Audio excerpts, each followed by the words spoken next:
Hey everyone, welcome to our weekly Solar Mafia Sunshine Daydream weekly training. We're going to learn about some solar, get to know each other a little bit, and see if we can help spread the sunshine around the planet. I'm Steve here under Mike's account, Solar Steve. We got Mr. Mike Margil and Miss Cheryl from Colorado.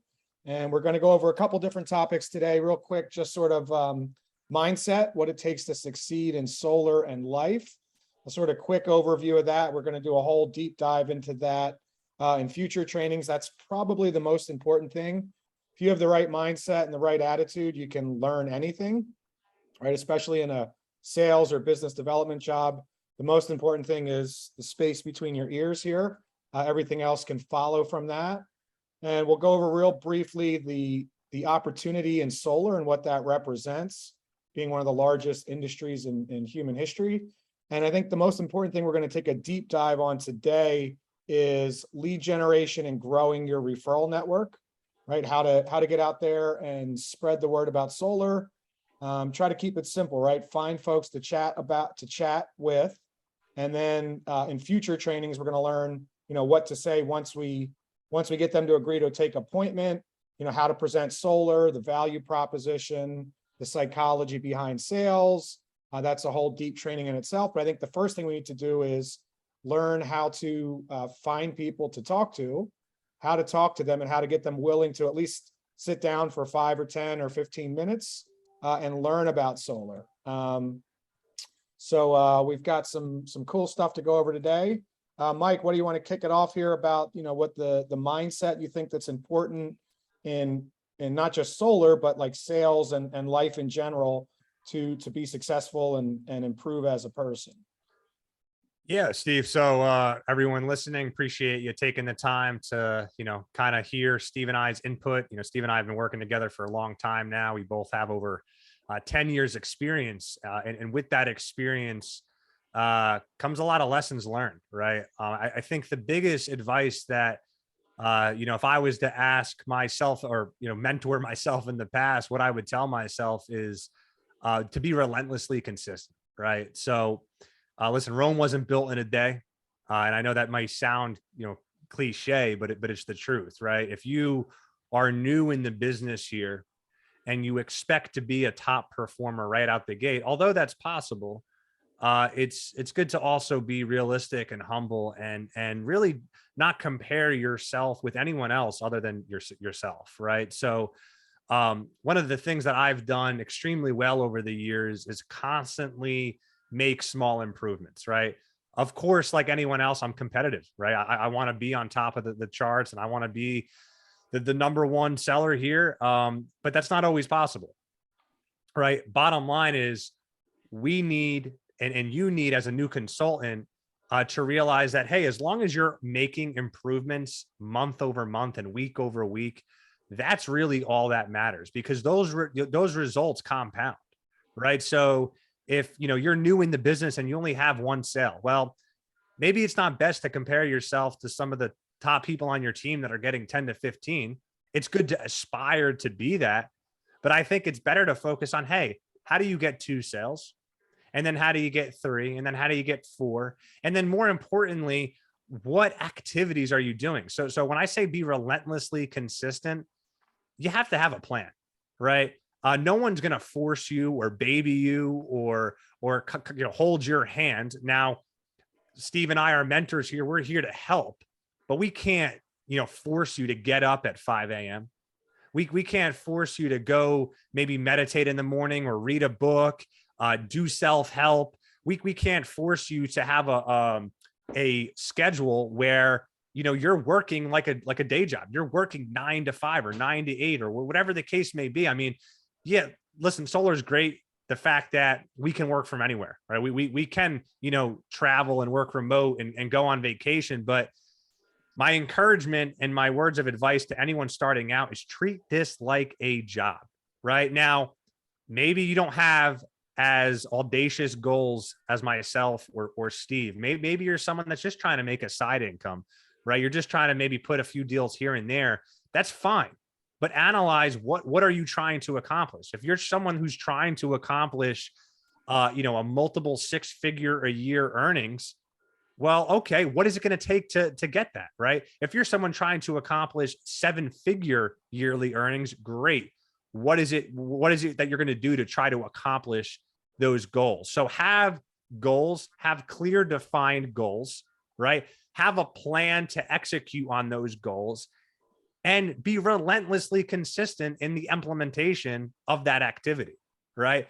And if you could just do that, if you could just be consistent, right? I remember a quote, and I can't think of who said it, but it takes 10,000 hours of activity on anything to be an expert. So think about that, 10,000 hours. So if you're only putting in an hour a day on your craft, don't expect to be an expert in a couple of months, right? So really, yet again, just to summarize here, if you're new in the business, have a plan, know what it's going to take to execute on that plan, have realistic, attainable goals, and look at yourself in the mirror. Compare yourself to you. If you do that over time, you will be a top performer. Compound effects, people underestimate what they could do in 10, but drastically overestimate what they can do in a year, right? So be humble, be realistic, have a plan, and just stick with it. I think that's a great segue. It brings up exactly the first slide I have. We have a little bit of slides, right? That's aren't that important, really. The content here. We're not doing a slideshow here per se. But I think what Mike was getting to, the book you mentioned was The Tipping Point from Malcolm Gladwell. Can you guys see my screen now here with the books? If you just want to make it a little bit bigger, Steve, because we also see all your other. Oh, does it have the whole screen? Hold on, let me see. Share, not desktop. We just want Keynote. Okay, can you see that now? Yes, yep. Just the books. So what Mike was mentioning was a book by Malcolm Gladwell about 10,000 hours to master something, right? Like the Beatles played 6 nights a week in Germany. Bill Gates and the guy from Apple, Steve Jobs, were some of the first people to get their hands on laptops.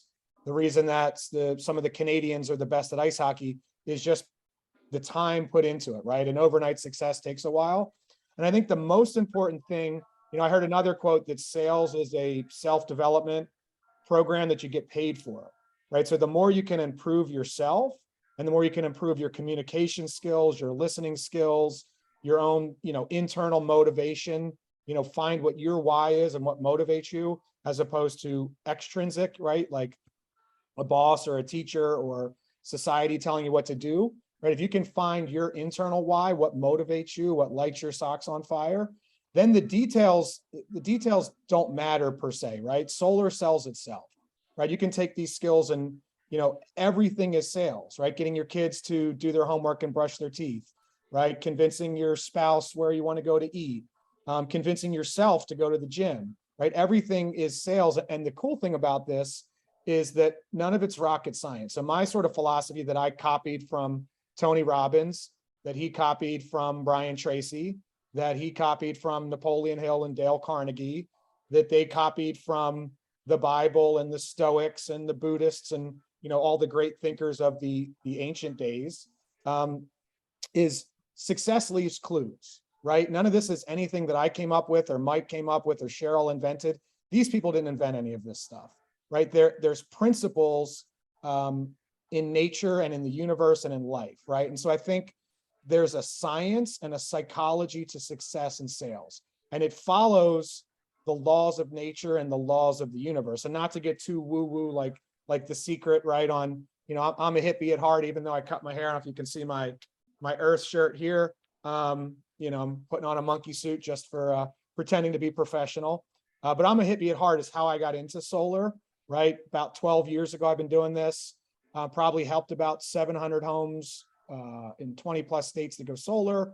We also do a lot of big commercial projects. But I came into this like I worked at a health food store and had long hair, and I'd be on the street corner with a billboard or whatever, like save the planet and save the whales and all that kind of stuff. The reason people actually go solar, the green that anyone's cared about, is cash, right? Solar can save you a lot of money.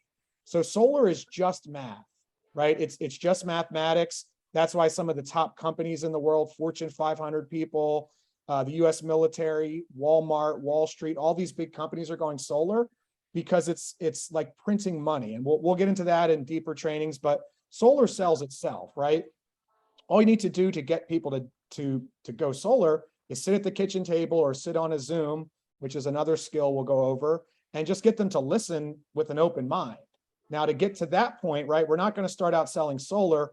We're going to start out selling, taking 5 minutes to chat with us and get connected and see if this is something that you qualify for, and just hear me out, right? I think that pop songs are 3 minutes and 33 seconds for a reason, right? You have 3 seconds or less than 3 seconds to get someone's attention, right? Disrupt their pattern. If you're walking in a store, walking in a bar, you're talking to someone on the phone, you probably have less than 3 seconds, like 0.3 seconds. Immediately, you know why a dog comes up to you and smells you? They're smelling your pheromones, right? Are we going to fight or be friends?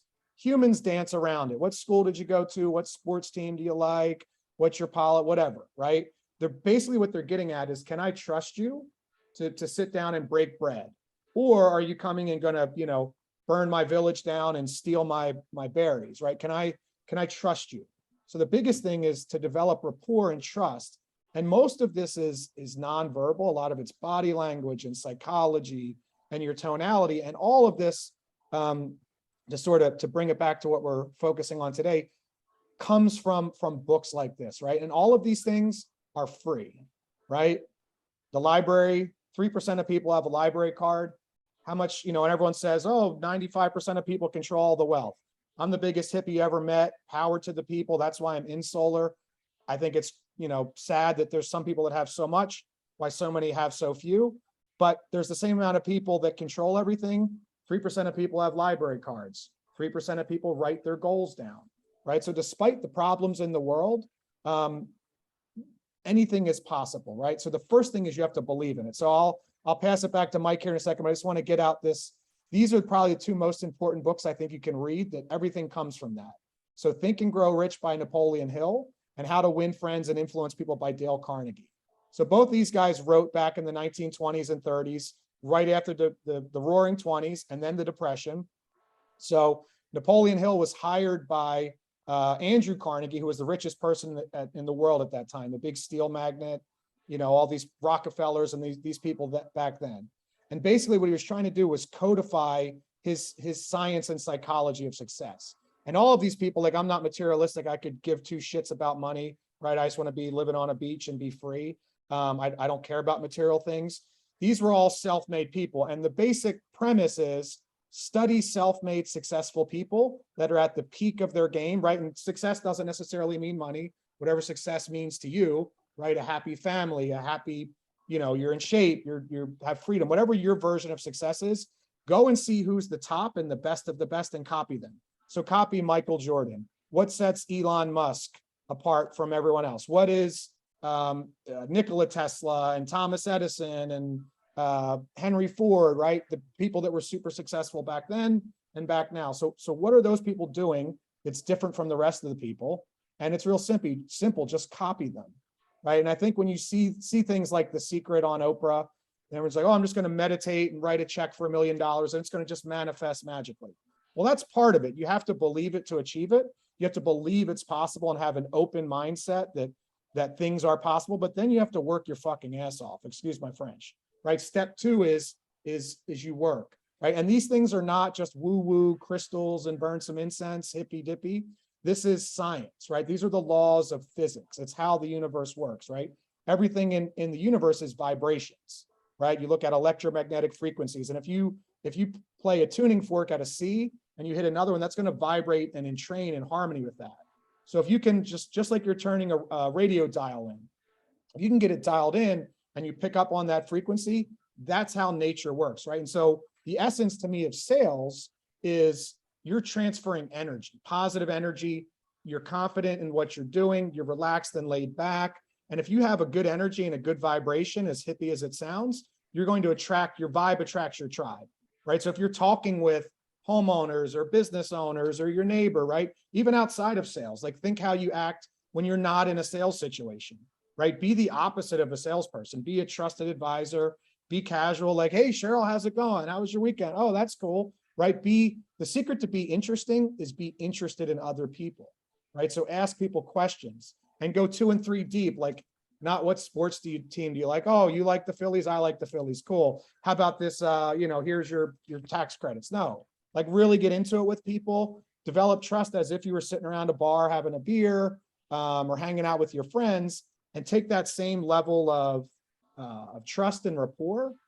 And then also take it where you're going to establish yourself as the trusted authority. And a lot of this is instinctual with your tonality, with your body language. I'm sort of jumping all over the place here. I got a lot of ideas we want to share, but just to sort of circle back on this, and then I'll pass the Dutchie and the mic to Mike.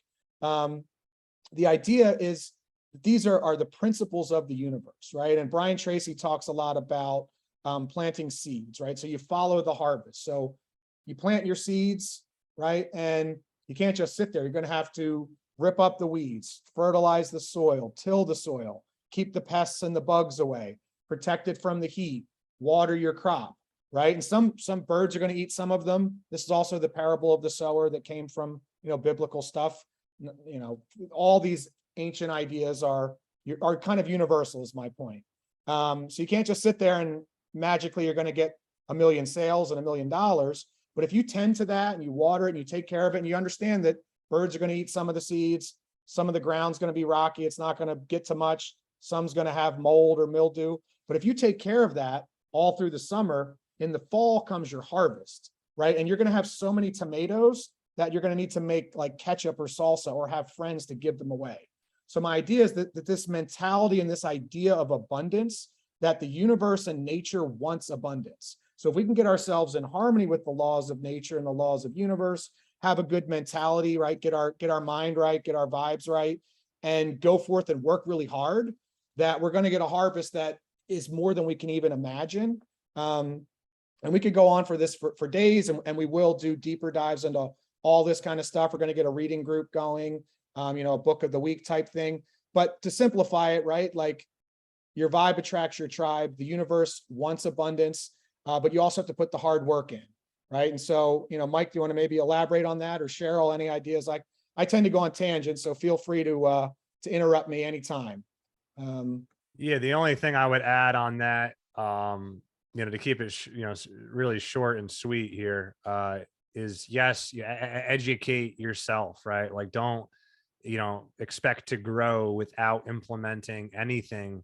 You have access to books, you have access to podcasts, you have access to, and I'm not trying to like just preach self-help, but there is a thing to this self-help stuff, right? Like, and getting your mind right is by far the most important thing. Like if you wake up in a negative headspace, well, what are you doing? Are you going to let one fragment in time or feeling a certain way affect an entire day of productivity? So I think what helps me, at least I could speak on this, is really hone in with your why. What is your why? Why are you here? And I don't mean that might not be a dollar amount. I don't know, but is it your kids? Is it your significant other? Are you just using this as a way just to keep afloat and not live paycheck to paycheck? Or are you trying to create, to Steve's point, are you trying to create a life of abundance, right? A life of abundance. I mean, solar is one of the best industries in the world. It is the best industry in the world, right? The money we make, the people that we help, the impact that we create.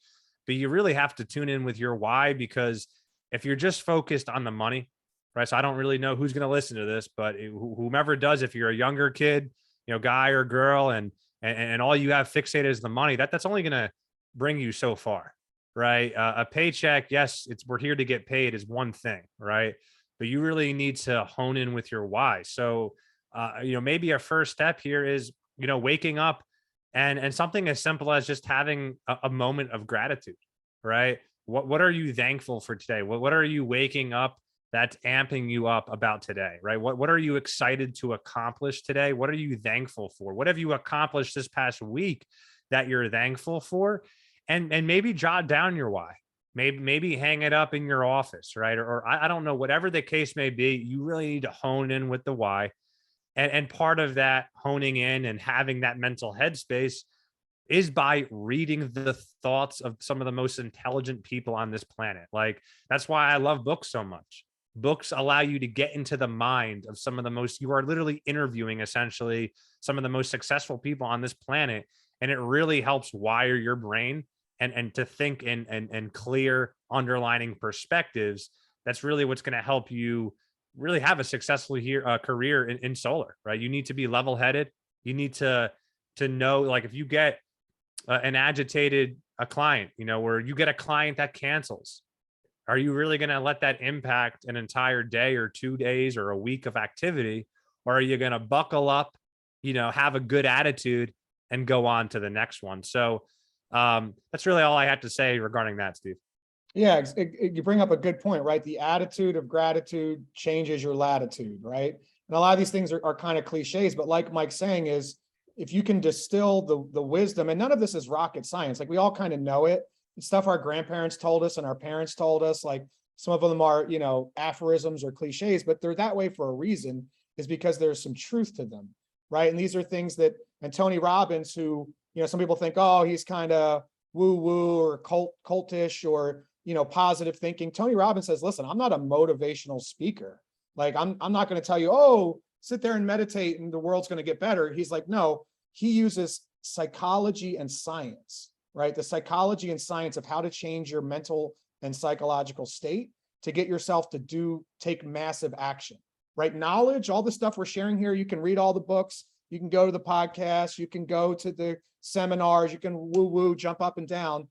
Knowledge is not power. The application of knowledge is power. So take this, right? Like Mike is saying, win the morning, right? Wake up with an attitude of gratitude. I tried, and I'm human like everyone else. And so I fail all the time, right? Fall down 7 times, get up 8, dust your shoulders off. But I try to avoid the news and social media in the morning.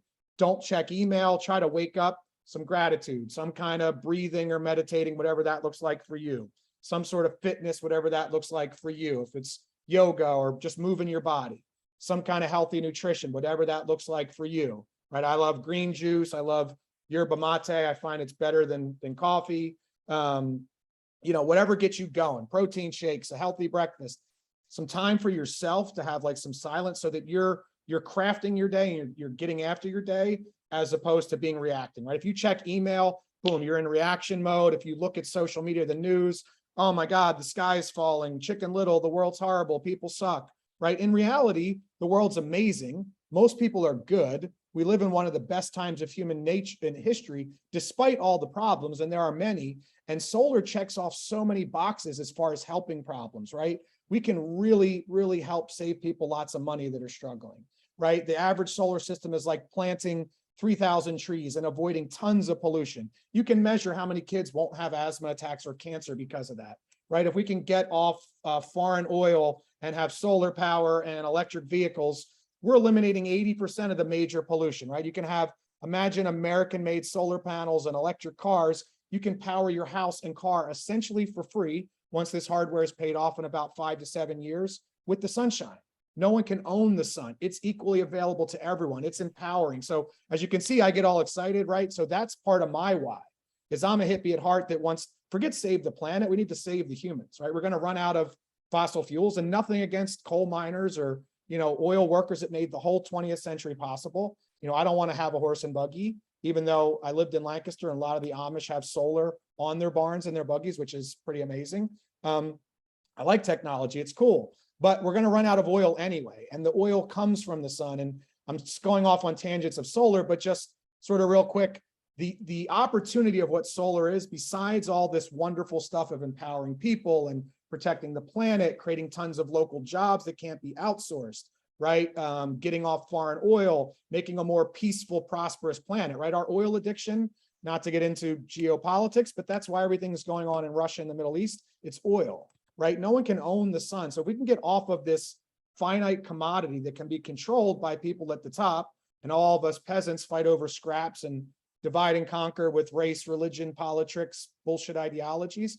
If we can have a world of abundance where we can have solar power powering our homes, our schools, our industry, our vehicles with no pollution, right? We can have 3D printers. We can have like a material abundance where we don't need to fight over oil and territory. And that's a whole deeper rabbit hole, but that's why I get excited. That's part of my why, right?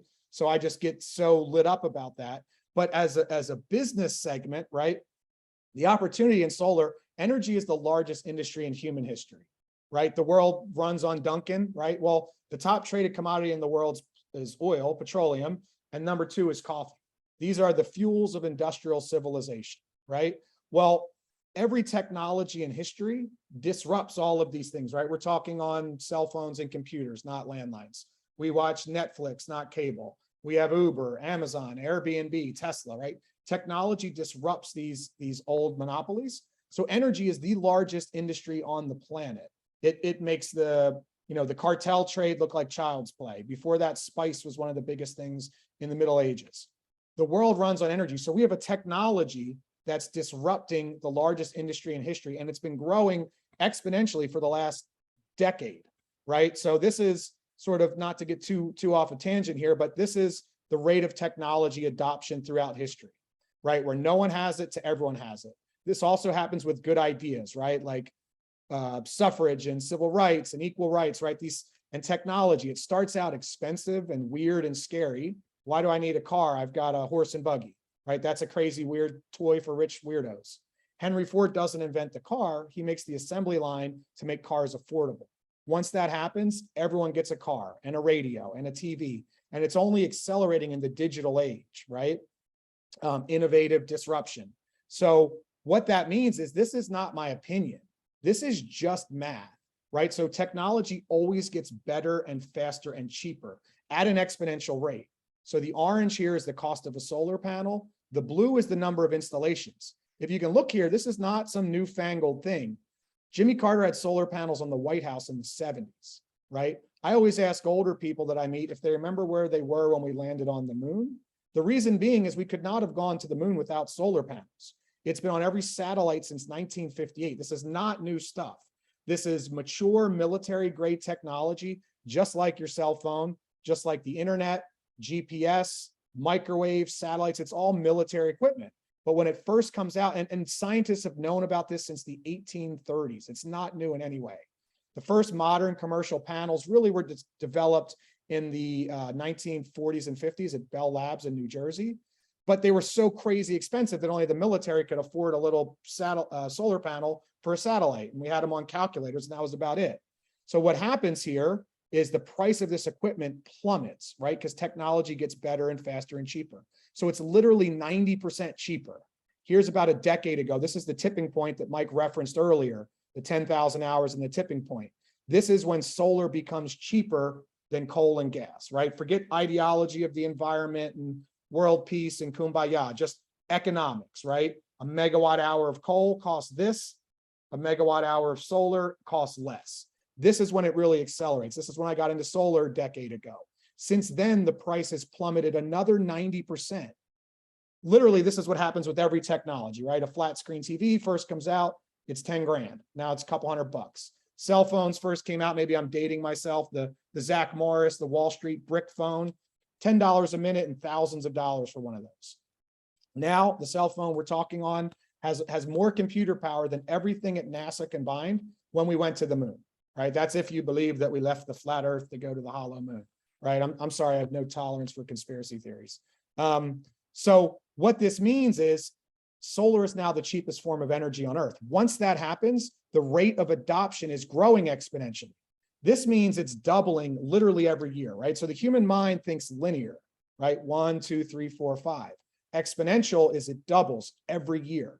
So one person in the neighborhood gets it, then 2, then 4, 8, 16, 32. Very quick, we're 17 doublings away from 100% renewable energy, right? That's according to Ray Kurzweil, who's the Google futurist, who's been right about basically everything technology related.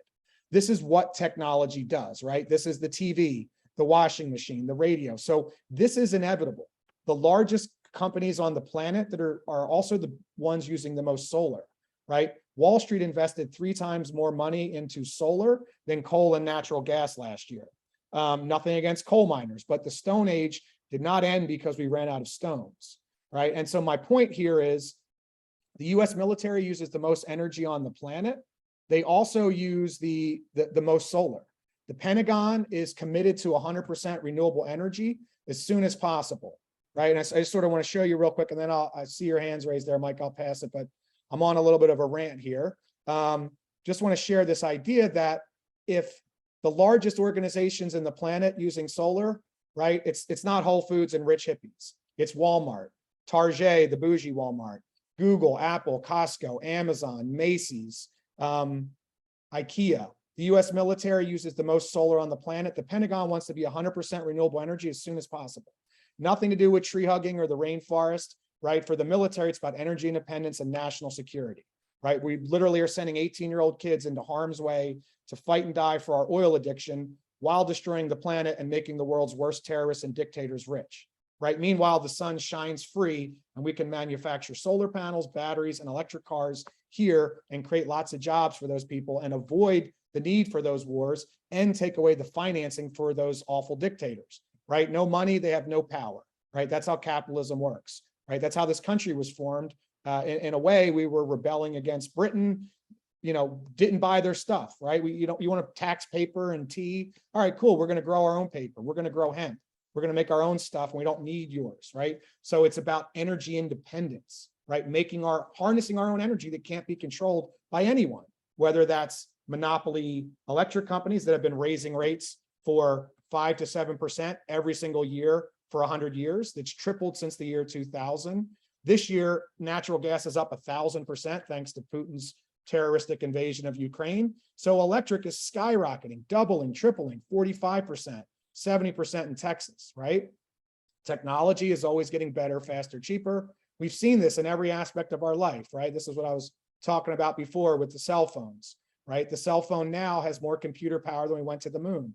And as that happens, everyone gets it, right? Your grandmom is now hailing an Uber while tweeting on her cell phone and ordering stuff from Amazon that's going to soon be delivered by a drone.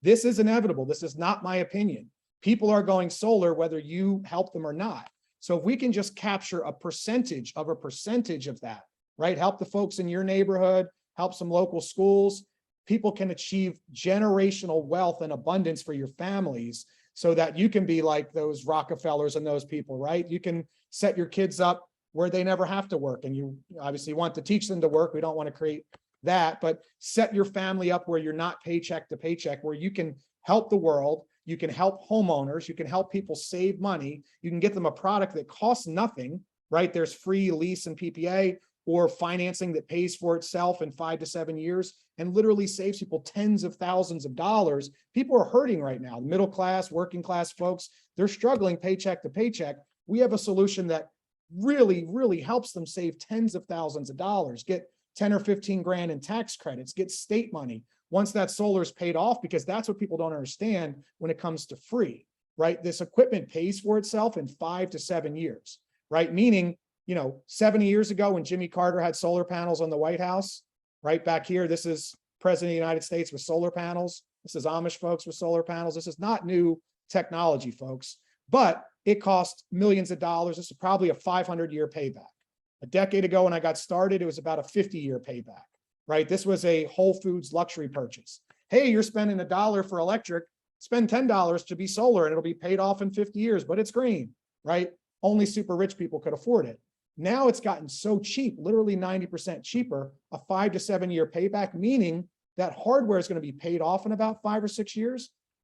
Once it is, you have literally 30 plus years of free energy, right? The panels have a 30-year warranty. They last 40 or 50 plus. So that's why the pure economics, if you can get people to sit down and listen, you don't have to rant and rave like I do. I really, I live and breathe this stuff. I'm kind of obsessed, if you can tell, but you just have to get people to sit at the kitchen table and listen like, hey, look, there's a reason that Walmart's doing this. They're not rich hippies, right? The only green that Walmart's worried about is cash. You can also benefit from this, right? So there's a lot of psychology of empowerment of, look, this can save you a ton of money. This is happening. Everyone's going to be solar in 17 doublings. You look at the news, you look at global political stuff, you look at the new tax bills. Everyone is doing this just because it's cheaper, right? Forget the environment and the rainforest. We do need to breathe air and drink water, right? There's a great quote from Arnold Schwarzenegger. He's like, I don't care if you believe in global warming. Lock yourself in your garage, turn your truck on, and come out in 30 minutes and we'll debate, right? Like, forget somehow that it's been divisive, right? Forget save the planet. The planet will be fine, right? It's save the humans. We need to breathe air, drink food, drink water, grow food, and breathe air. And either forget the environment, right? If we want to walk around with gas masks and have oil wars and shit, oil is going to run out. It's a finite commodity, and it comes from the sun anyways. It's fossilized dinosaur bones, right? This is Thomas Edison almost 100 years ago, right? I put my money on the sun, not new equipment, right? All energy on the planet comes from the sun. The sun shines down, it makes plants grow. We can eat for energy, ferment for fun, right? That's all that beer and wine is after 5 o'clock or noon on the weekends. I'm currently taking a break from the beer and wine, just microdosing. Even coal and gas, it all comes from the sun. It's fossilized dinosaur bones that they got from eating plants, right? That you can just burn in an engine. So with solar, you can just cut out the middleman, tap directly into the sun. It's effectively a nuclear reactor in the sky, right? With unlimited energy, at least for the next 5 billion years. So if we can tap into that with the technology that's continually getting better and faster and cheaper, once that hardware is paid off, you have no electric bills for decades, right? Now you can power your car with that. You can double your savings. So there's just so much good stuff, right? And you can see that obviously I get too excited. I'm going to pass the mic to Mike here. But all we need to do, right? So to bring it back to reality today, right? We've covered a little bit of your mindset, right? Have an abundance mindset, copy and paste from the best thinkers in history. And then two, and we'll go a deep dive on solar and all that, but this is an enormous business opportunity. This is growing exponentially. That means it's doubling every year. If you can just get a small percentage of that market, you can have unlimited financial abundance and freedom for your family while doing something good, right? You can sell without selling out. You can help people. You can be of service. Every single person you meet, everywhere you go, on a PPA, I know I can save you a couple $100 right away.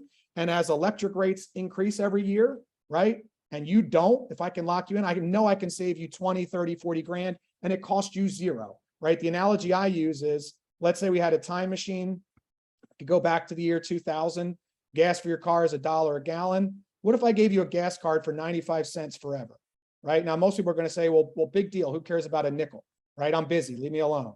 My dog's barking. I got to go. Who cares about a nickel, right? Well, your average house uses 10 or 20,000 kilowatts a year. That nickel is going to save them 500 or $1,000 right away, which is cool, money in your pocket, but big deal, right? Well, the big deal is compound interest. The two biggest things words I can say, or 3 words, is exponential growth, compound interest, and abundant thinking. So compound interest, Einstein called the 8th wonder of the world, right? This is, you ever heard of, what's the guy, Buffett, not Jimmy Buffett, Warren Buffett. He talks about the law of 72. And what this means is you take any interest rate, you divide it by 72, that's how long it takes your money to double. Well, you look at the electric company, it's not a coincidence they go up on average 7% a year in good times. Right now, they're up 20%, 50%, right?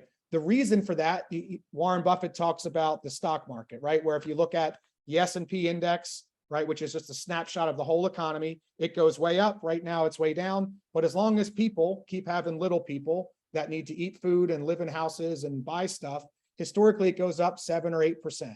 At that rate, every 10 years or so, your money doubles, right? So that my point is, even a PPA that costs you zero, nothing out of pocket. This is solar as a service. All we're doing is switching you from cable to Netflix, right? Why spend $100 a month for cable to watch commercials? We can switch to Netflix, just plug into the internet. You don't have to buy a big satellite dish. Plug in, you get a cheaper rate. You're going to save money right away. But as the electric company, or in our analogy, gas prices keep going up every single year, and you're locked in. Right now, it's 20 years later. Everyone's spending $4 or $5 a gallon for gas, or $8 to $10 a gallon in Europe. Inflation is global, folks. We just be grateful we survived a pandemic and go out and help people and stop complaining, right? But I don't care because I don't buy gas. I'm smart. I have an American-made electric car that I power with solar panels, right? Be smart, people. Stop being victim mentality. Be a conquering mentality to help people. My point is, as they're increasing and you not, right, over that 20 years, that 5 cents cheaper solar rate will compound to save you tens of thousands of dollars, 20, 30, 40 grand on the low end, right? So I know every person I meet, everywhere I go, I can save tens of thousands of dollars that cost them nothing. Right now, if they're a savvier person and they say, well, what's the catch? Why in the heck are you guys doing that, right? I'm a tree hugging hippie at heart. Our investors aren't. They're greedy capitalists from Wall Street. The reason they're willing to put this on your house for free, right? It's not the kindness of their heart. The reason anyone's going solar right now, and Mike can get into more of this with the incentives and things, your average house gets a $10,000 to $15,000 federal tax credit, right? 30% of this hardware comes back as a tax credit. In a place like New Jersey, you get another 10 or 15 grand, right? So certain states have other incentives that helps accelerate this payback. So they're going to put it up for free. They're going to buy the equipment, install it. They get the tax credits. They're going to sell you power, but at a cheaper rate. It's a no-brainer. It's awesome, right? Now, if you're a savvier person, say, hey, I want the tax credits. You can buy the equipment. We'll finance it for you. We'll set up a monthly payment plan that's the same or ideally less than your old bill. You get the 10 or 15 grand from the feds. Instead of paying 200 or 300 forever and rising to the electric company, you pay 200 or 300 or less for your solar. With all kinds of options, we can stretch it out. If you do just the simple math, it's about a 5 to 7 year payback, 10 years at most, almost anywhere in the US, quicker with more expensive electric. Once that's paid off, you have no bills, right? So the math of it is 200 or 300 bucks a month, big deal. It's a pain in the butt. It's not a fortune.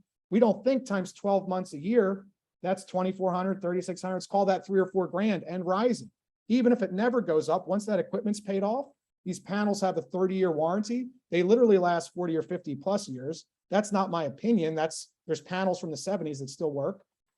Next 30 years, it's covered. So you're looking at easily 20 to 25 years of literally free energy, other than 10 bucks to be plugged into the grid if you own it, right? So now you're saving 3 or 4 grand a year times 25 years, 30, 40 grand over 10, 60, 80, right? So the average system can save 60, 80, 100,000. So you see how excited I get? And you don't have to be a lunatic like me that's like eats and breathes this. Like Mike's way more casual and laid back. Everyone has their own styles. But if you can just get someone to sit at the kitchen table or the Zoom, be like, hey, how would you like to save 20 or 30 grand with no cost? Or hey, how would you like to get a 15 grand tax credit, a 5-year payback, and then save $80,000? The devil's advocate, the cost of not going solar, right, is you're stuck with the electric company forever. So your average home is paying 100 grand over 30 years. We don't think about it that way, right? Because you take a little bites of the elephant, small bites, but that's your bill, right?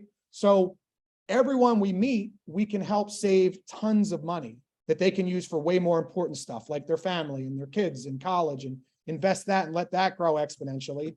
So I guess my point is, with all of that, it's an enormous opportunity. You can help so many people. So when you approach these people, and let's get back to reality here of how to approach people, what to say to generate leads and set appointments. One, you see, I'm so excited. You don't have to be that excited, but have this confidence where you can help people. You just need to get them to sit in the seat and listen to the message. And Mike, maybe you want to talk about ways to connect with people, to generate leads. Looks like Mike may want to get a coffee. He's like, man, that dude won't shut up. So that's my whole thing, is I just go around excited talking about this. And I'm going to come back to reality here on Sales 101, right?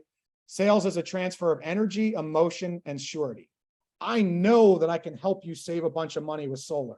I know that money can go for your family. I just need you to open your ears and listen, right? People buy on emotion and justify with logic. Right? If it was a logical decision, the reason all those businesses are going solar, it's a spreadsheet. You look at the numbers, well, that's a no-brainer, right? Every sales call with solar should start out like, nothing's free. What's the catch? This sounds like bullshit.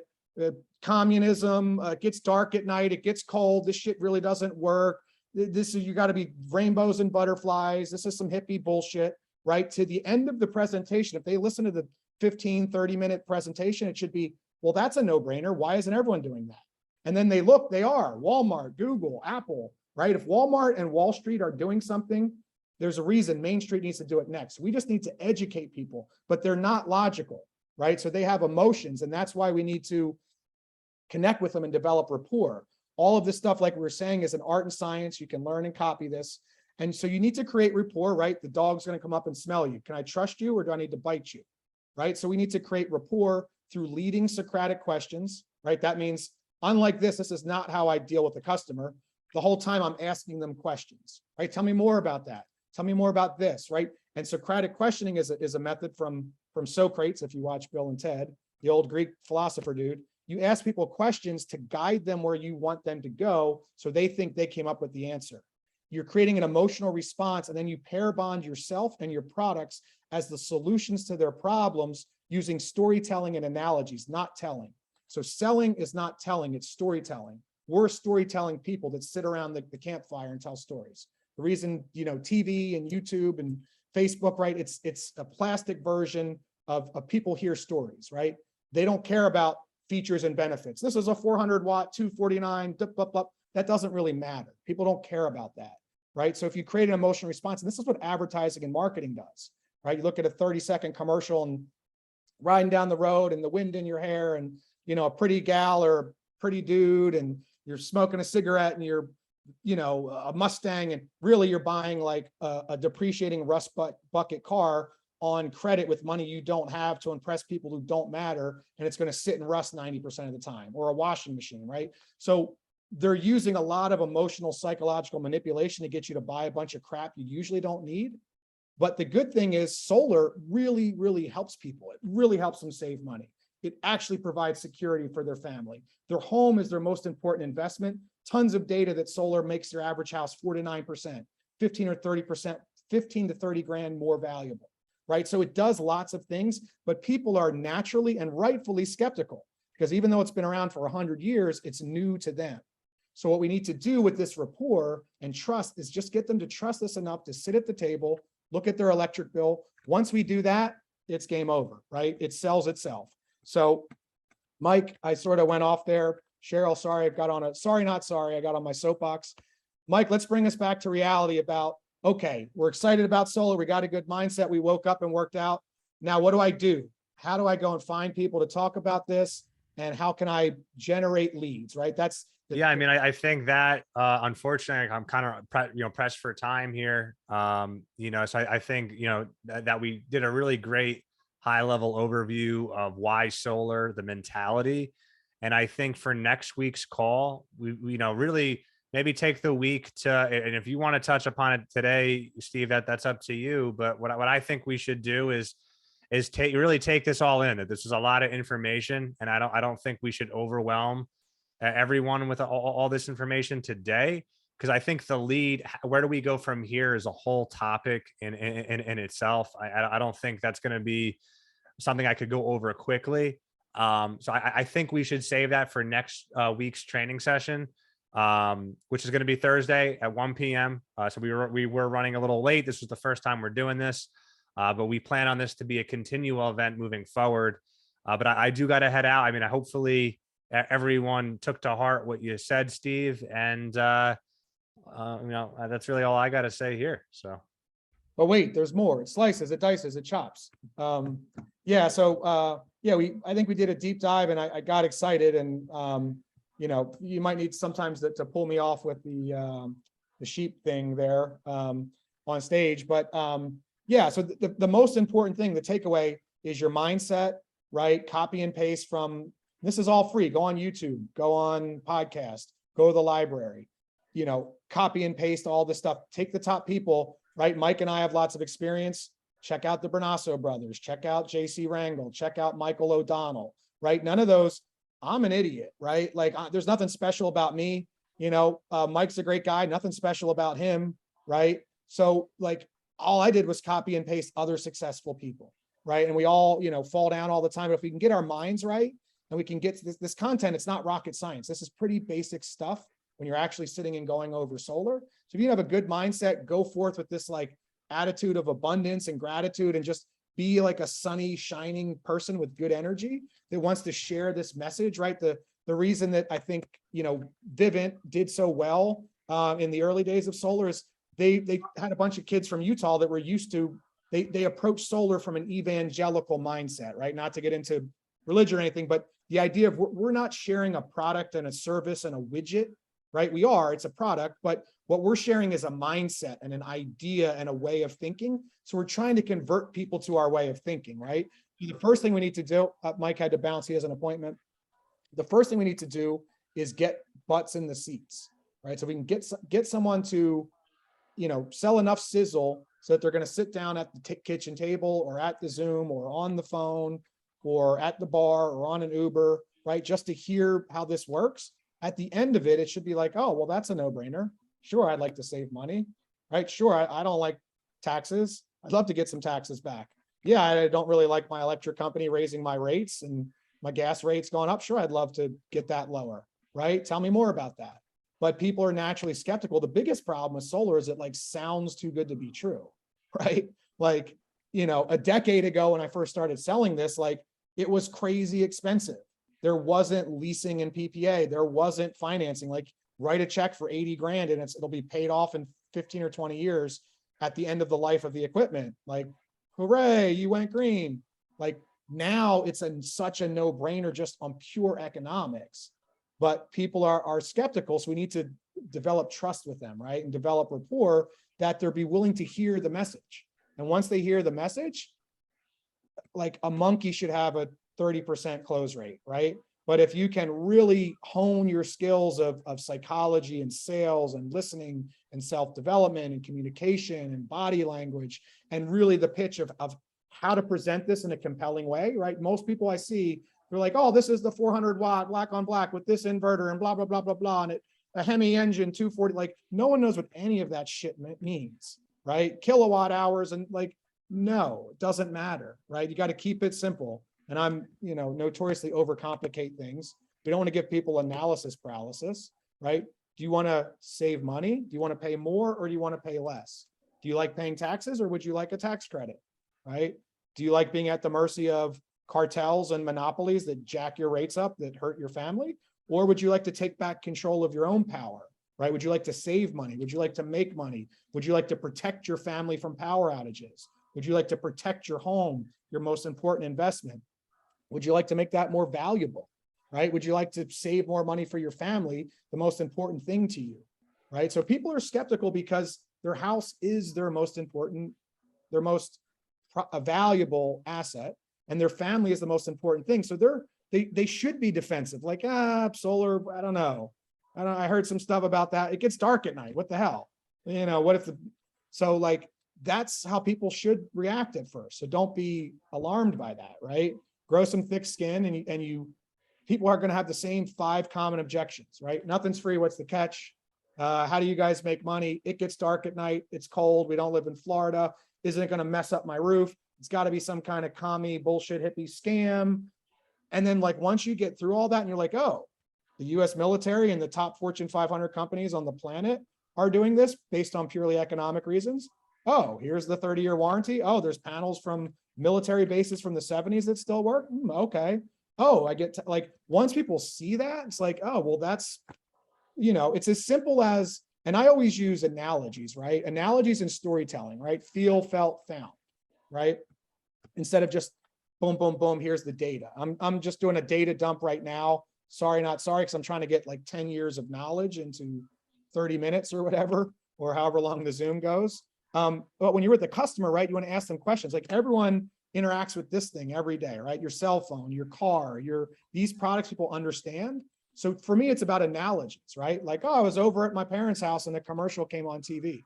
And I was shocked. Like, Mom, why are you paying $100 a month for cable to watch commercials? Here's my Netflix password. It's $10 a month, no commercials. It probably knows me better than I know myself, which is kind of scary and weird, but whatever, right? So, well, I want to watch my shows. No, I get that. You want to watch your shows. You can watch the same exact shows with no commercials on demand anytime you want for 90% cheaper money.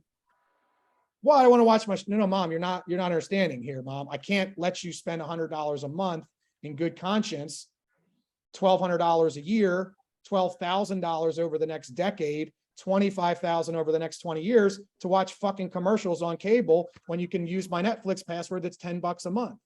It's that simple, right? People understand that. People have understand the transition when we went from cable TV to Netflix, when we went from landlines where long distance was an arm and a leg, super expensive, to cell phones. And at first, cell phones were crazy expensive. Only super rich Wall Street people and drug dealers could afford them, right? It was crazy, insanely expensive, right? That's what every technology does. And we've had this disruption happen in almost every industry, right? Almost every industry this has happened. People have witnessed and experienced this firsthand, right? It was revolutionary when the cell phone came out and the iPod, right? Oh my God, I got all my records in here. It was crazy expensive. Now the cell phone that we're talking on literally is 1,000,000 times cheaper and 1,000,000 times smaller for the computing power. The cell phone in your back pocket has more computer power than everything combined when we went to the moon. Like, let that sink in. We can't even wrap our heads around how insane that is, right? And the computer chip is getting twice as strong every single year and getting cheaper. So solar is on this same trajectory. It's inevitable. I don't know what a kilowatt is. I don't know. My electric bill's $200. I'm busy. My dog's barking. I got to make dinner. Like, leave me the hell alone. Like, all my experience with salespeople is I get screwed over. I had to get the rust coat on my stupid new car that I didn't need. I got talked into a bunch of bullshit. So people are like skeptical, especially if it sounds too good to be true. But once you see the data and the facts, it's like, it speaks for itself, right? So that's the whole training we'll do next week, is how to connect with people to get them to listen, right? Because you don't need to be like a lunatic like me ranting and raving. You can just be like, hey, here's the numbers. Here's how it works. Look at these big companies that did it. Look at your neighbors. There's a reason why. Here's why, right? So when you look back at these things, you look at the cable company, the phone company, the electric company. It's an incredible modern miracle we take for granted, right? Like, flick a switch and power comes out and light and clean drinking water, and I can watch TV. That's freaking amazing. But the phone company, cable company, and the electric company had a monopoly, right? So they controlled their network. So they charge whatever they want for you to be on it, right? Same as if you watch a football game or whatever sports game at home. Why is your food and beer free? Why, when you go to the stadium or the concert, can they charge you $15 for stale, watered down beer? Because they can. And if you want it, you got to pay to play, right? So then computers and cell phones and the internet and solar panels were invented, usually by the military.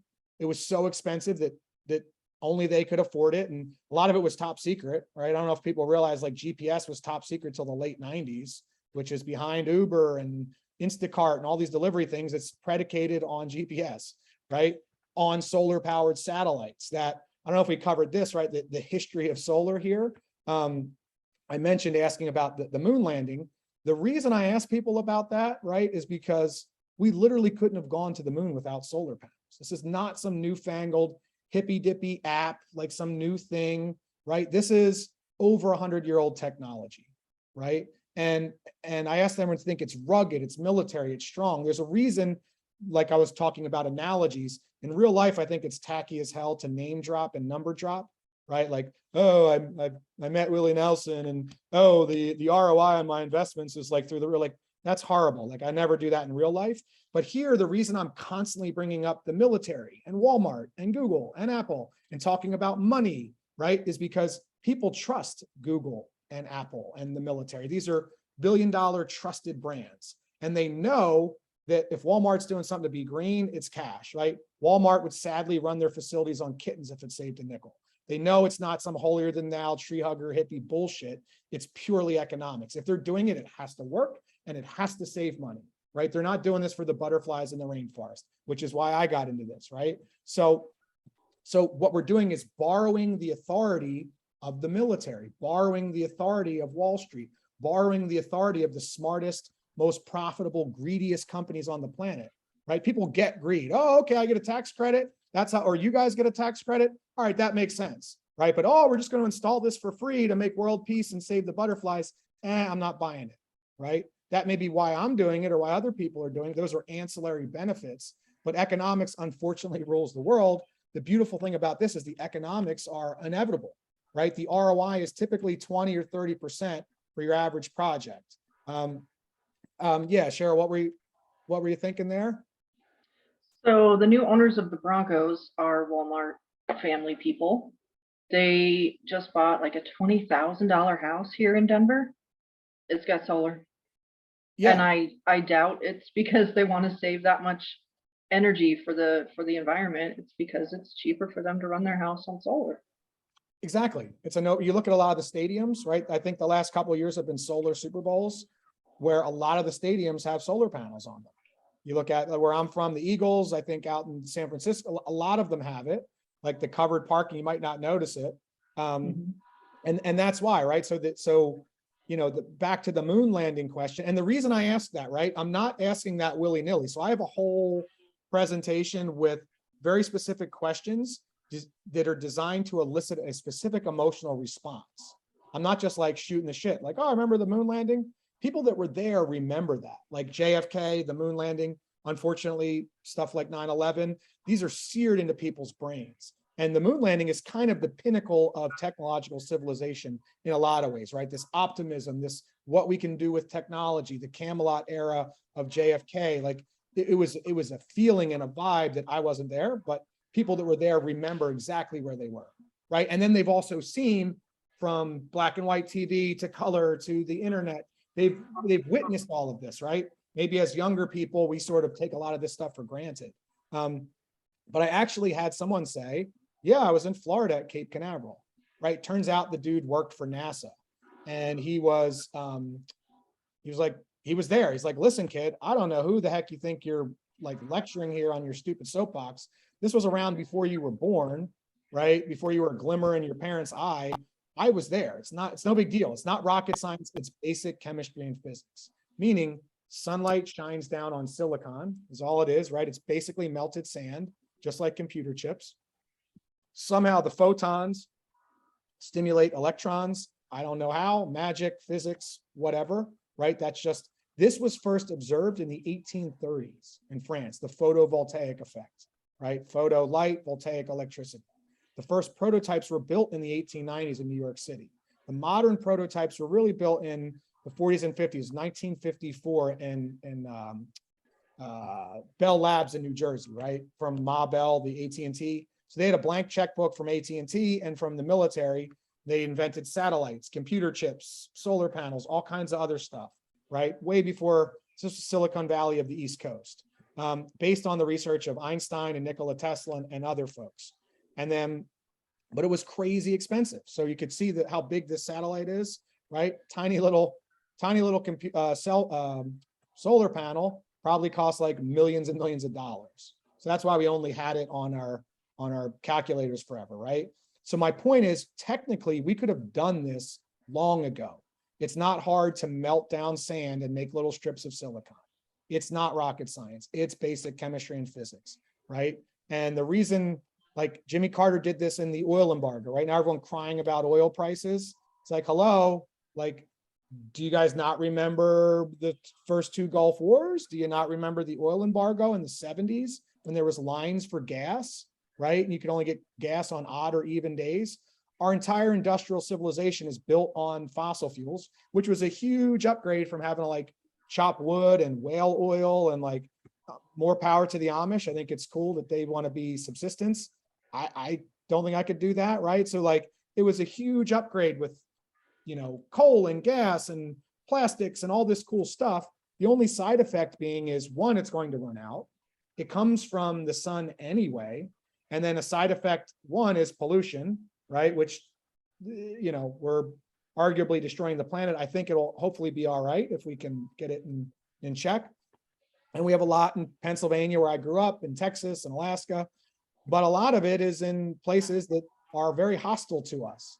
And I'm a big believer that nationalism is a very dangerous concept that's quickly escalating to fascism with xenophobia.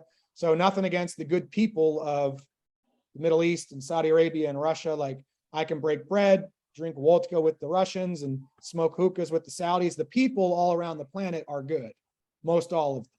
The people in power, however, right, the Saudi royal family, Putin and the oligarchs, and I would put the Koch brothers and some of the folks in the States up there in sort of the eco-terrorist crowd that are fighting against and trying to keep these technologies away from people. Our oil addiction is literally funding terrorism and wars while destroying the planet, and it's going to run out. It's asinine. And we could have done this decades ago, if not for the power of oil companies. Now, I'm a big believer also that beliefs and opinions are stupid. Data is all that matters, and conspiracy theories are stupid. I have no patience for that nonsense. So it wasn't a conspiracy theory, right? Like, Henry Ford's wife drove an electric car 100 years ago. 80% of all cars were electric 100 years ago, but we didn't have electricity outside of the cities. So oil won that distribution round fairly. It was cheaper and easier to do. It was better. And the batteries were too expensive and they weren't dense enough. So it wasn't, hiding free energy. I mean, although Nikola Tesla had a tower where he transmitted free electricity that JP Morgan like literally blew up, and because they didn't want people having access to free energy when we can sell this shit. I don't know if you remember the Dazed and Confused or Half Baked or whatever, the scavenger smoker, when he's sitting there and Snoop Dogg comes up and he's like, hey, let me get a hit of that, and he hoovers it down. They're like, hey, we sell this shit, right? So, there's some greed in there of like, we don't want people having access to free energy when we can control it and sell it. But it was just too expensive was the reality of it. The cool thing that I never, ever thought would happen in a million years, right? Like I was out in the wilderness, like holding up a sign, working at a health food store with dreadlocks and shit. And it was just too expensive. So I was trying to get people to do it for, like, my brother was like, shut up, man. I like McDonald's. It tastes good. Like people aren't going to go for, what's it called? Not auspiciousness. When you take away everything, like people aren't going to want to just live on tofu and burlap sacks and ride bikes, unfortunately, right? Like people need to get around. They're going about their day-to-day business. It doesn't make people aren't bad or evil or wrong, or they're trying to feed their family. They got to get to work, right? Like if you can make an electric car cheap enough and it's the same performance or better, all right, maybe I'll think about it, right? So like with the analogy with my mom with cable, people don't care about, it's not about a landline versus a cell phone or cable versus Netflix or solar versus you. It's about like, I need energy. I want food. I need to communicate. I want entertainment. If you can provide it for me in a better, cheaper way that's easier and more convenient, sure, why not, right? People aren't like married to it. So my point, well, lots of sort of tangents and points is like, we could have done this long ago, but it was too expensive. I'm sure the oil companies were happy to keep it kind of sitting on the shelf, gathering dust, right? Some good old greed. But the reason it's happening now and the reason it's unstoppable and inevitable is purely economics. Technology always gets better, faster, and cheaper. This happens, right? I'm sure the landlines and AT&T, I'm sure the cable companies, it's funny, Kodak is the one that developed digital cameras. But they buried it because it cannibalized their business, which wasn't selling cameras. It was selling paper and film and development chemicals. That was their most profitable business. So they didn't want giving people access to digital cameras where you don't have to pay us to develop it. So they kind of sort of buried it away. It was crazy expensive. The resolution was horrible. This is a big lesson here, right? Once that got out of Pandora's box, and people were like, oh, I can take a picture on my phone that's better. Okay. Do you see any development things anywhere, right? Just like coal will go away just because solar is cheaper. That's it, right? So people have not heard this message. That's the amazing opportunity we're in something that's getting better and faster and cheaper, that's now cheaper. It's growing exponentially. The world's biggest, most profitable, most intelligent organizations are using this at an exponential rate, but 98% of America hasn't heard about it, or they think it's too expensive, or they don't know, 5 years ago, it was too expensive, right? I was going around selling it when it was Whole Foods. You have to pay 2 or 3 times as much whole paycheck to get organic food. Now it's like a Walmart value proposition. It's cheaper. That's it. That's all that you need to know, right? It's like solar used to be like Whole Foods, and then the price for the hardware went down 90%, literally, right? So that's like, now it's like growing your own garden or going to the Amish farmers market, right? If you have the sun and seeds, you effectively have free food after a little bit of hard work and watering. If you have the sun and solar, you effectively have free energy after a 5 to 7 year payback for the hardware. And the government's going to give you 30% of your money back, right? Or if you just want to do a PPA or a lease or whatever, you can't use the tax credits. You don't want to worry about. It's like going to the farmer's market where the organic, better quality food or electricity in this case is cheaper. Why? Because we cut out the middleman. We cut out the monopoly. You plug into the internet and you get Netflix. How's it cheaper? Computers, technology, right? So that's the beautiful thing of this sort of decentralized network thing. And we've seen it everywhere, peer-to-peer, Uber, Airbnb, as opposed to a top-down hierarchy model where the people at the top control the resources. It's peer-to-peer sharing, right? It's network thinking, which is also, we can get into a whole other training about the the opportunity with something like a Power, a decentralized platform where you don't have managers and directors and VPs and middle managers and a bunch of, executive circle jerk people that aren't really producing much and, all getting a kickback on what you're producing, right? This is like, be your own boss, do your own thing, tap into our meetings, which we have every day or not, right? Do your own thing, be as into the culture or not, right? All you need to do is just connect with people, show them this opportunity, show them how much they can save, and make abundant wealth for your family. Because this is happening, right? If these people are doing it, there's a reason, right? So you just need to get homeowners willing to sit at the kitchen table or Zoom. I haven't been in a house in 6 years. I'm never going back. I went to one house actually that I went out and went networking, which we'll talk about as lead generation. I went to a Chamber of Commerce thing, and someone came up, oh, I've been looking into solar for so long. Can you come over next week? And I'm like, all right, post-pandemic, oh, sure, I'll be happy to come over. I got there and she had like 7 cats and they're crawling over the kitchen table. I was like, oh, never going to someone's house again, doing it all virtual. But the idea is the same, right? To sit down at the kitchen table or the Zoom, break bread, look at your electric bill. Once you look at this, it's going to be like, oh, that's why people are doing this? Well, that makes perfect sense. Sure. What do we do? Right. And so I guess I'm going around and about in lots of circles of different ways of saying what the opportunity. So we're going to cover in next week, and maybe we'll give you a sneak peek, a little teaser, right? But wait, there's more, is how to get people to listen. And since I brought up networking, let me just share this. And then if we got to get Boogie in here to new meetings, let's see here. What am I going to share here? This one. So now we understand the mentality, sort of sales and psychology success, the opportunity of what solar represents and why it's inevitable. Now, how do we get this message out to people, right? So it's this, I hate to use the V word after the last couple of years, but it's solar is viral and contagious, right? It's like a meme or a pop song or an idea. And like what Mike was talking about, that book, The Tipping Point, it is how do ideas and products go viral and exponential. And so we can check out that link later. I'll send it to you.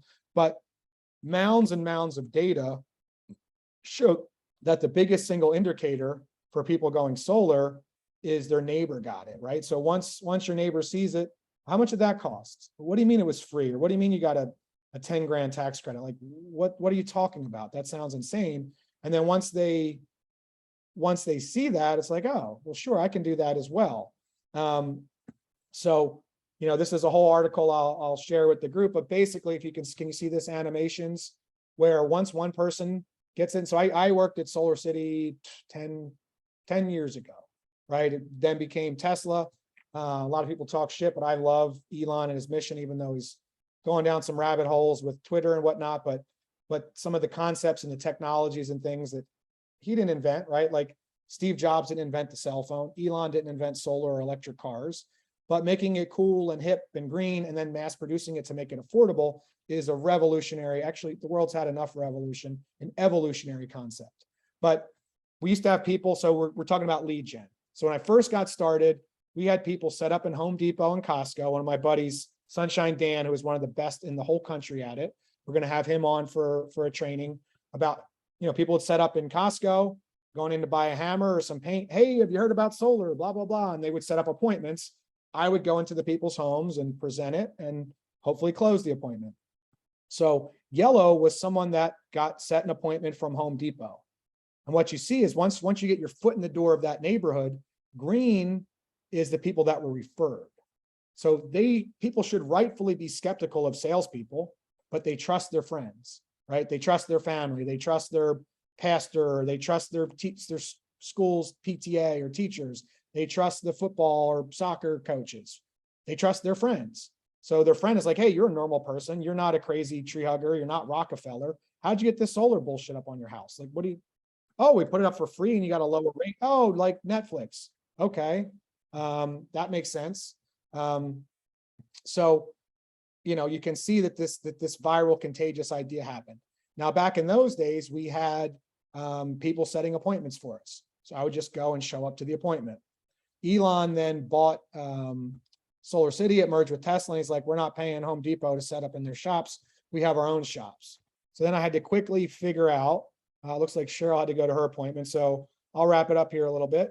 Quickly had to figure out how to generate our own leads. And so I look at this a couple ways. I look at lead generation as hunting, farming, and fishing, right? So hunting is you're out in the wild, right? You're cold calling, you're knocking on doors, you set up a table at Costco, you set up a table at farmer's market or your local fall festival, and you're talking to cold strangers everywhere you go all the time. I must have 10 Uber drivers signed up because I'm stuck in the car with me. They got to listen to my rant. People on the train, people on next door to me at the bar. Like I just tell everyone I go, everywhere I go about solar. That's hunting.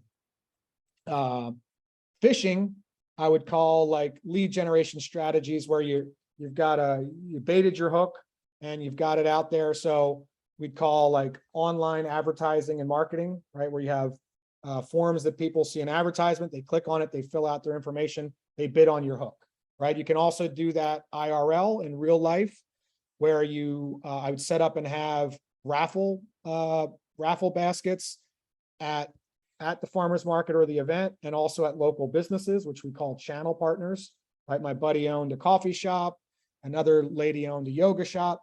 So I put out the raffle box, just like your online lead, your online advertisement, and raffled off, made $100 gift basket.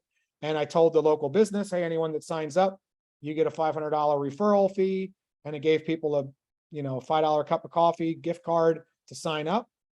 And so people would fill out their contact, put it in, the hopes to win the raffle, knowing that I'm going to contact them about solar, right? So I'd call that fishing, right? Farming is planting seeds for the long term to generate referral partners, right? So that you can build a network where, the old saying, your network is your net worth, right? So this is your people that are installed that can become referral partners, where they're telling their friends and family about this, right? So you're not selling them, they sold their friends and family, right? So you give them rewards, but even people before there was big money in referring, I had people, refer their friends and family. Certain people are, I hate the term influencer and influencer culture. I think it's vacuous and plastic, mostly all bullshit online. But in real life, there's people that are trusted leaders in their community, right? The mom who's the head of the PTA, the guy who's the football coach, the pastor or the rabbi, your friends and family. These are people that people trust. So you can get them to spread the good word for you so that their friends or their whole congregation or the whole football team, will listen to a pitch, and anyone that signs up, you donate money to the football team or the synagogue or whatever. So you're trying to nurture an orchard you can get referrals from. I would also consider networking this kind of thing, right? So you've got every community in the country, in the planet, has Chamber of Commerce, whose sole goal is to generate business in the community. So get people to do business with each other. There's BNI, there's LaTip, there's Happy Neighborhood Project. There's hundreds of these groups in real life and online now since the pandemic. There are tons that are virtual, where people go in, people want to hear your 3-minute elevator pitch, right? And the goal of them is to refer business. So you have a realtor, construction, an HVAC, a painter, whatever, mortgage broker, right? So you want to become the solar person, the mayor of your area. And so just like the mafia, right? The warm handshake introduction, I got a guy or I got a gal, right? This is how people do business in their community. So, if someone needs a painter, I have a painter. If someone needs their car fixed, I got a guy you can trust, right? If someone needs an interior designer, I know the best gal out there. She's awesome. She's going to give you a great deal and she's going to make your house awesome. So vice versa, right? When someone buys a house, you got to call Steve. You can save so much money with the solar stuff. Check it out, right? So that's where I would call networking. And every day of the week, there's things online and in person. So, get out there, knock doors, cold call, Set up a table at the farmer's market, set up a table at the Fall Fest. Every community in America right now is having apple festivals, pumpkin festivals. Soon, winter is coming, right? So, and I sell the most solar ever in January and February, but it is seasonal unless you're an obsessive lunatic like me. So plant your seeds now and make hay while the sun's shining. You set up a good event where you have a raffle basket, you're raffling off some stuff. I make it fun, right? So I have a raffle wheel. I hired a face painter in the past, have little bag toss game, have free water bottles, have free candy, right? The goal is to attract people in, like flowers attract bees, or like lure people, not to sound too creepy or whatever, but so I'm not pitching solar. Yeah, here's free water, free candy, go play the bag toss, enter the free raffle to get $100 worth of cool stuff. And when they come up, I have my handheld solar phone charger, right? Everyone should have one of these. It's $20. It has made me probably 250 grand last year or so, conservatively. Hopefully it'll make me 2 million in the next decade or so. So this is a solar phone charger. You can see it with the background. I hand this to everyone I meet when I'm setting up a table at the event, right? For a couple of reasons. One, now they're holding this, it's in their hand. My hand's go in my pocket. They have to hear my pitch before I let them give me the thing back. But we're talking about analogies and real world examples. They're thinking now like, oh, wait, you use this to charge your phone. This is a solar panel. Oh, wait, the sun just shines down and powers your phone. My phone's always running out of batteries. I need it everywhere I go. So wait, you can use this for your house as well? How does that work? Right? And I get them to enter the raffle basket. Now I have their contact info that I can put on a CRM to do a drip campaign that automates the follow-up where they're getting texts and emails at a certain cadence, right? But my goal there is not to sell solar. My goal is to sell appointments, right? So I want to set up an appointment. So, hey, it takes 5 or 10 minutes, right? You don't want to make it a big thing where it's going to be a 2-hour Zoom call with some lunatic ranting about the moon landing. Just, hey, 5, 10, 15 minutes, pull it up right on our app, plug in your electric bill, look at your house, no big deal, no obligation, no pressure, just giving you some info. If it makes sense, great. If not, hey, thanks, no worries. Thanks for taking the time. You still get entered in the raffle, but love to show you how much money you can save. There's programs where we can install it for free. You can get tax credit, blah, blah, blah, blah, blah, right? So my goal there, whether it's on the phone or on Zoom or in person or at a networking event, is to set a few good appointments, have a few good conversations every day that lead to a few good appointments, right? The best Hall of Fame baseball people in history batted 300, right? So that means they struck out 70% of the time, right? So you got to develop thick skin and get used to rejection. The girl that sold the most Girl Scout cookies in history had a saying, some will, some won't. So what? On to the next, right? So like Mike was talking earlier, the solar coaster of emotions, right? It's easy to get really high when you make a sale and really low when you get rejection or cancellation. You want to try to stay even keeled, and that's like the mindset stuff we were talking about earlier. But just take it as part of the thing. If you knock on 100 doors or you make 100 cold calls, probably 70 people won't be home. Maybe 20 people or 30 people are open the door. 20 are going to slam the door in your face or slam the phone down. Get the hell out of here. We're not interested in this garbage. Maybe 10 people might listen to you. Maybe 7 of them be like, yeah, it's not for us. If you get 2 or 3 people say, oh, I heard about that. We were actually looking into that. I'm glad you called. Oh, I've seen some things and I heard something about these tax credits, but we don't have the money for that kind of stuff. Times are great. That's why we're here. Right? That's why I called. There's this new program. You see the new IRA bill. The tax credits are even improved. There's a new system. We can install it for no cost. Love to set up a time. Hey, and then you, just like you assume the sale, you assume the appointment setting. Hey, is not, hey, can I give you some information or call you? Hey, we'll be back in the area, or I'm available tomorrow. I'm real busy, but how about, are mornings or afternoons better for you after work? Okay, how about Thursday at 6 or Friday morning at 10? Which of those works better for you? Like Henry Ford said, you can get the Model T in black or black, right? So you're not saying, hey, I'm so sorry to bother you. Maybe would you probably not want to hear about this? You probably aren't interested. I'm sorry to bother you. I'm sorry I exist. And I'm so like, no, fuck that, right? Like I'm here to help you. There's this amazing thing that can save your family tons of money. My moral obligation is to ethically help you make a decision, and no is okay, right? There's some great stuff from Michael O'Donnell about like, I'm here to help you make a decision. No is fine, but I'm not coming back. There's nothing to sleep on. We're not selling a mattress. This is a no-brainer. If you don't get solar, either you're an idiot or I'm an idiot. Like either I suck at explaining this and I did a shitty job, or you're an idiot that doesn't understand basic mathematics, right?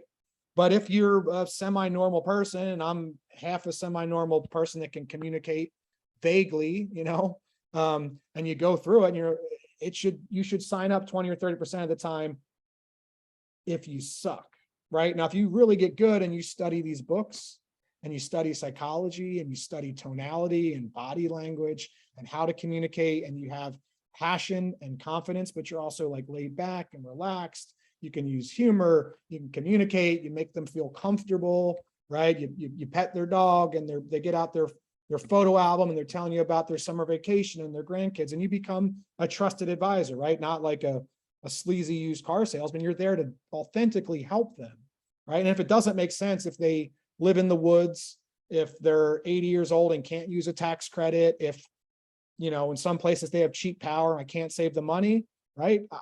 I always do the ethical thing. To me, these sales principles are so powerful, right? It's like, there's stuff like neurolinguistic programming and things like when you look at advertising and marketing and politics, right? People, it's really manipulating people to get them to do almost anything you want. And it's powerful stuff, right? It's like why we buy the $200 Jordans and blue jeans when they're all made in the same sweatshop and probably cost like $10 to make. Like the Kmart or Walmart jeans are just the same as the brand. But people are so easily manipulated, and not to say there aren't really good brands that are worth it, that are handcrafted, blah, blah, blah. But most consumer crap, right, is made in sweatshops. And like, why does someone buy the $100 jeans over the $10 jeans? It's because marketing and advertising is so powerful.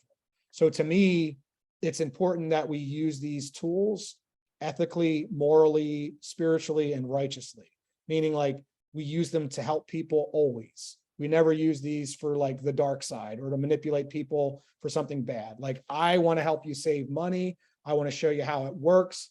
If it doesn't, and it's going to save 90 or 95% of the people you meet tons of money. If they live in the forest and their house is facing north, and if they're old and retired and can't use a tax credit and don't qualify for a lease, like, hey, I walk away. It maybe doesn't make sense for you, but hey, save my number. Let's see if we can, help your grandkids or your kids. We have a $500 or $1,000 referral. Let's get you to post it on Facebook and tag me. Let's see if I can, even though solar doesn't work for your house, I want to see if I can help you make money by spreading the word and help me out by, connecting with your network and, make a win-win-win scenario, right? People, planet, profit. If you do the right thing, you can do well by doing good, which unfortunately has not always been the case in business, right? Throughout history, right? Like you had to like dog eat dog and this kind of thing. With solar, it's possible to help people, help them save tons of money for a cost neutral or a negative cost or no cost in a lease or a PPA, and do well yourself because you're getting a small percentage of a project. So you can ethically make financial abundance and freedom for your family. So it's possible to do a win-win-win, right? And that's how you plant that referral orchard for the long term, right? You're their long-term ally. I have people from 10 years ago, people I've never met in person that were referrals in Oregon or California or wherever. Like I have probably over 700 people in 20, 21, 22 plus states now, a bunch of commercial projects. And once I stopped with Solar City, where I was in an area and I had appointments and drove to their house, started getting referrals and learning how to be a referral based, ideally 90% referrals. My whole thing is to be a human and connect with humans and not be like a salesperson. Like I love cold calling. I've gotten huge commercial deals, like multi-megawatt, multi-million-dollar deals, big houses from cold calls, right? Now, if you call someone up and you're like, hi, I'm calling about your used or your car's extended warranty. Click. Like no one wants to hear that bullshit, right? If you call someone up and you're like cool and casual, I always act like I'm their best friend because, you know, the 3 minute and 33 pop song, right? You have less than a second to disrupt their pattern if they're picking up the phone or in a store to get them to even hear you, to hear your elevator pitch. But if you know, I call people up that are C-suite business executives, right? CFOs, CFOs, CEOs, owners of business. And I'm just like, hey, Bob, how's it going? How was your weekend? Oh, cool. With, you know, blah, blah, blah. How's it with you? You know, oh, another sunny day in paradise, just chilling over here. You know, got any fun plans for the weekends? So for a second, if I talk to them like I know them and they're a human, people don't want to be sold. People hate being sold, but our national religion is consumerism. People love to buy shit. But if you can come across as not salesy and you act like you're their friend for a second, Bob's like, wait a minute, do I know this guy? Did I miss a meeting? Was this like one of those dudes from my school? What's this person calling about? So you might get a second, maybe, you know, or they're going to hang up on you and on to the next one. But if you get a second, like, yeah, who is this? Right. And then I'm like, oh, hey, Bob, you know, this is Steve. I saw you at this conference, or I read your white paper on this at this thing, or hey, did you get the thing in the mail? If you're talking to a homeowner about the, you know, what's happening with the grid and the energy rebates and the tax credits, maybe they'll listen to you, right? And you have a chance and go into your little spiel, your elevator pitch, give them something of value, right? A gift card or the promise of saving money, schedule an appointment, go into your thing, get them on your Zoom or at the kitchen table. And if they, you know, you have 10 appointments, 2 or 3 should sign up. If you get better and you copy and learn from these people, 5, 6, 7, or 8 should sign up. You know, on a good day, I'm closing hopefully at 60 to 80%, right? That same Michael O'Donnell, he says he's 80 to 100% is his usual thing, right? Because he's obsessed. I'm obsessed about this because I know I can help you, right? And I'm obsessed for deeper reasons of like what this can represent for humanity and the planet and our kids and all that kind of hippie horseshit. And also like being successful myself to get free, not because I care about materialism at all, but to be free of ever having to worry about working ever again. And I'm never going to go into an office again. I'm on the Zoom call. I got like a little monkey suit, but I'm wearing sweatpants. You know what I mean? Like I'm not commuting into the city to go to an office to be a wage slave or to make somebody else's dreams come true, right? I want to be free to do what I want. And by a whole other thing we can talk about Zoom, which is the one good thing I suppose that come out of the pandemic is people are open to Zooms and calls, and in a lot of ways they feel more comfortable because it's not as intrusive, right? They're used to that with Amazon or with Zooming, and you don't have to be right in their house. So you have time and location freedom, right? You can be at the beach, you can be on the train, in a plane, an automobile, you can be wherever you want. Just got to talk to a certain amount of people each day, and we'll dive deeper next week in how to find those people and what to say to those people and different avenues of how to do that. But whether you're at their doorstep or you're at a chamber of commerce or you're on the phone cold calling, or you've got your fishing poles out there for online advertisement on Facebook and YouTube, or you've got your in-person channel partners where you have raffle baskets around your town, or you're setting up at the apple picking festival, right? You get people to fill out. So I've got, you know, I call 100 people, maybe I get a hold of 10 people, and out of that I can set 2 or 3 appointments, and out of that maybe 1 or 2 people sign up, and maybe one's going to cancel down the road. So if I get 1 person a day or a few folks a week, right, the average commission, you know, 5, 7, 10 grand plus, right? I'm like a real estate commission, and you're helping them, you're saving them tens of thousands of dollars. You're not taking advantage of everyone. You're making a healthy cut as you're helping them save way more money than you're making, and you're employing people. And you know, I remember one time when I first came back, to go off on another tangent, the way I got started in this was out in Hawaii 12 years ago, and I had a little food truck. It was called the Aloha Juice Hut, and we would chop coconuts and make smoothies. And you know, I finally got a corner office with the view. You know, we'd set up where the surfers were at, or you know, little festivals or whatever. And I had a buddy build this bike we saw on Shark Tank, where you ride the bike and it spins a blender to make smoothies, and had a couple little tiny little solar panels to power the, my radio and a few lights. And I think I made pretty good smoothies, but more folks were interested in, plugging their phone into the solar panel or the pedal powered smoothie bike. Right. And so then a light sort of went off, and I contacted a guy out there and started working for him doing solar. And I don't know if you can see the little juice hut here. And I saw it went from like less than 1% of people had solar when I first started.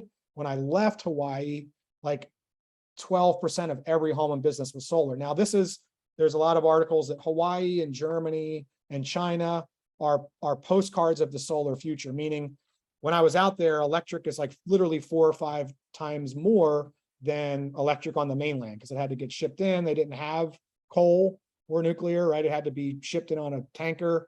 So it's crazy expensive. So the payback there happened much quicker than other places. When solar panels still used to be expensive, there was a quicker payback in places with expensive electric.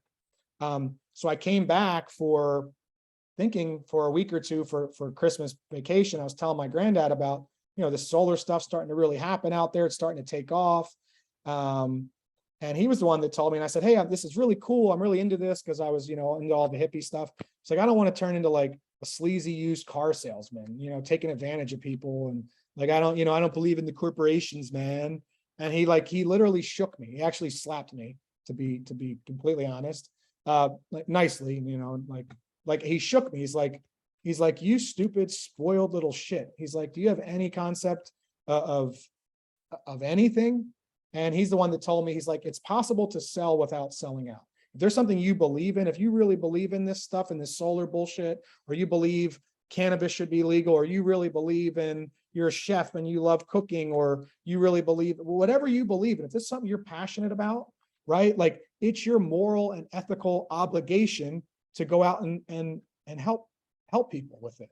Or if you think it actually helps people and it can save them money and it's good for the planet, you sitting on a beach eating mangoes and chopping coconuts, what the hell is that doing for the world? Nothing. It might be fun for you, right? If you believe in this, it's our duty to go out. And so he told me like that the salesperson is the tip of the spear, meaning if you don't sell anything, the person in the factory doesn't work, the truck driver doesn't deliver it, the construction worker doesn't work to install it, the folks in the office don't work doing the administrative stuff, the folks at a bank don't work to finance it. So he said, if you go out there and basically it's possible to do something you believe in, to do well by doing good and doing the right thing and helping sell ethically, which is something that's really important, a whole other topic we get into. There's so many meathead solar bros, sorry, not sorry, but they're, kind of profaning the industry and giving solar a bad name. It's already such a good deal. You don't have to bend the truth. You don't have to lie. You don't have to bullshit people. You don't have to take advantage of them. You don't have to gouge them. You can make a healthy commission, right? You don't have to rake people over the coals. Don't get an 80-year-old lady that doesn't know what she's signing to sign up. Like, treat people as if you would treat your grandparents, right? If someone knocked on their door or called them. And you do that, you take care of people, you do the right thing, they're going to refer you to 2, 3, 5, 10 people. And so anyway, my sort of story, and see what I did there, right? Like, this is kind of what I do when I'm with customers now that I like relax a little bit, is tell stories and ask them questions. There's no one on the end of the line now. Mike and Cheryl had to go, right? And if you're checking this out on the interwebs, tell people a story, ask them questions, tell people about, feel, felt, found, right? Well, that's what your neighbor, oh, well, that's too expensive or it doesn't work. Oh, that's what your neighbor Bob with the 3-legged dog, that's what he that's what he felt at first. But what he found out when he looked into it is it's actually saving money, and there's ways that it doesn't cost. And so people respond to stories, they respond to analogies, they respond to emotion, they respond to rapport and being authentic and being genuine and joking around and bullshitting a little bit respectfully. No one wants to be sold to, but we love to buy stuff. So if you can show people like how much this can benefit them, and if you don't get excited at this, like if you're not like excited at the business opportunity of a technology disrupting the largest industry on the planet at an exponential rate with like real estate or like brain surgeon or like drug cartel type money available. And that's not always going to be the case. In 5, 7, 10 years, it'll be a normal thing, and there'll still be, the solar industry is still going to be thriving and lots of great stuff. You look at all the electric cars, but it'll become like a normal sale. Like you're going to go into Home Depot and it'll be like, what do you mean you don't have an air conditioner? What do you mean you don't have a toilet, a flush? What do you mean you don't have running water? What do you mean you don't have a TV? It's going to be mainstream like that. Right now it's new, so it takes a lot of education, overcoming objections and fears and concern. And well, we've always done it this way, right? Like my mom, says, we watch TV. What the hell are you talking about? The internet, your computer to watch TV? What are you nuts? Right? Well, no, here's how it works. It's the same thing. You get your electricity, you get your TV, but you save a bunch of money, and here's how that works. And if you trust me enough, then, you know, I'm entertaining and educational edutainment, right? Be educational and entertaining, and make it interactive and fun. Like, oh, okay, cool. Oh, that's not rocket science. That makes sense. Sure. Why wouldn't I want to save money? All right. You go around and you do that and you have fun with that, and you're going to have some cool conversations. You're going to help families out. You're going to make a bunch of abundance. You're going to help the planet, people, and then the profit will naturally fall in line, and rinse and repeat, and scale and build from there. So I guess I've been sort of rambling on for a while now. Do we have any questions from the audience? The audience of none. I guess what we'll do is we'll come back to the same bat channel next week, and we're going to get more into the details of, you know, where do we find people to talk to? What do we say once we find them? How do we get them to be interested enough to sit down and take an appointment and text us or email their electric bill, and trust us enough to have them into our house or show up to a meeting? How do we get them to trust us enough to refer their friends? And that'll be step one. Step two is, okay, now we're in their house. How do we present this solar value proposition in an emotionally compelling way that's going to get their attention? So they're going to listen, and then overcome their fears and their inertia of, this is how we've always done it, to take action, to sign upon the line which is dotted, to move forward. So that's what we'll cover next week. I think I've blathered on for enough time here. And thanks for tuning in if you're checking this out. And we'll see you the same time next Thursday, 1 o'clock East Coast time, every Thursday, 1 p.m. on the East Coast. And share this with your friends, and smash that like button. Please don't do that, or do that, whatever. But our goal with this is to be, you know, to be helpful for people, provide some education, some edutainment, provide value, to use an overused phrase. But for all the solar consultants and folks out there that are new to this or been doing it for a while, you know, sharing some stuff in my little experience that's worked well for me, and things that haven't worked, and see if we can help folks, more folks to go solar, and help more folks to join the solar industry and make abundance for their family. So that's all I got to say about that, Bubba. So we'll see you next week, Thursday, 1 o'clock. Peace.